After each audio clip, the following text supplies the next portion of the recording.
আমার শাশুড়িমা বলতেন, জানি না পারি না নেইকো ঘরে, 3 কথাতে কার্য সারে। নতুন বিয়ে হয়ে আসার 2-1 দিনের মধ্যেই মা এই কথাটি বলেছিলেন। তখন খুব হাসি পেয়েছিল। ভেবেছিলাম আমি কি বোকা যে সবকিছু পারি না বলবো। সেই 7ম শ্রেণীতে পড়ার সময় থেকে রান্না করতে পারি, বাসন মাজা থেকে সেলাই ফোড়াই সবেতেই পটু। এমনকি লাইট লাগানো থেকে বাথরুমের কল খারাপ সারানোরও মিস্ত্রি আমি। এহেন কর্মবীরা আমি ন্যাকা বোকা সেজে কিছু পারি না বলতে প্রবল পৌরুষে, মানে নারীত্বে বাধে যে। বিয়ের খাটের মধ্যে 2টো লাইট লাগানোর ব্যবস্থা ছিল। বাড়িতে ইলেকট্রিকের মিস্ত্রি ডাকা হলো। কিছুক্ষণের চেষ্টায় সে না পেরে পালালো। আমিও সঙ্গে সঙ্গে বীর দর্পে আমার বরকে বললাম, আমাকে দাও, আমি লাগিয়ে দিচ্ছি। বেশ কিছু লোকজন দাঁড়িয়ে দাঁড়িয়ে দেখলো বাড়ির বউ কত পারে। বরের তো বুকের ছাতি ফুলে দ্বিগুণ।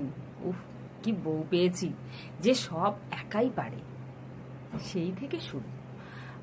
ধীরে ধীরে সেই সব পাড়ার লিস্টে যোগ হয়েছে গাড়ি চালানো থেকে বাজার দোকান, সফটওয়্যার থেকে হার্ডওয়্যার, কার্যত জুতো সেলাই থেকে চণ্ডীপাঠ। কালের গতিতে বয়স থাবা বসিয়েছে। সবাই ভেবে নিয়েছে ও সব পারে। রোদে জলে ঠান্ডায় আগুনে ও সব অবস্থায় সব কিছু করতে পারে। তাই আরো আরো চেপে বসেছে।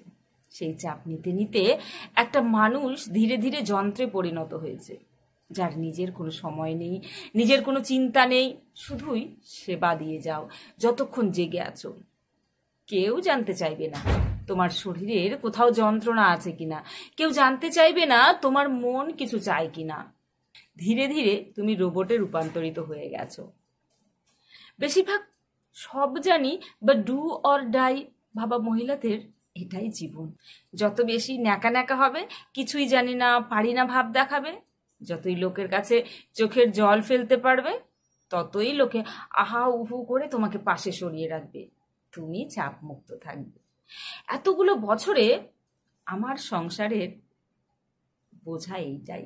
না না না, আমি কিছু পারি না, আমি অসুস্থ, আমার বুদ্ধি কম, ভারী জিনিস তোলা ডাক্তারের বারণ, রান্না করলে আমার মাথা ধরে, আমি যা রাঁধি কেউ মুখে তুলতেই পারবে না, বাসন মাজলে আমার হাতে নেল পালিশ উঠে যায়, ঘর মুছলে কোমরে ব্যথা করে, আগুনে আমার খুব ভয়, গাড়ি চালাতে গেলেই কাউকে মেরে দেব, ইলেকট্রিকের জিনিসে আমি হাত দিই না, শখ খেয়েছিলাম সেই ছোটবেলায়। আরো আরো অনেক কিছু ভাবুন, অজুহাত বানান। কাজ করে কেউ কোনোদিন শেষ পর্যন্ত সুস্থ থাকতে পারেনি। তার থেকে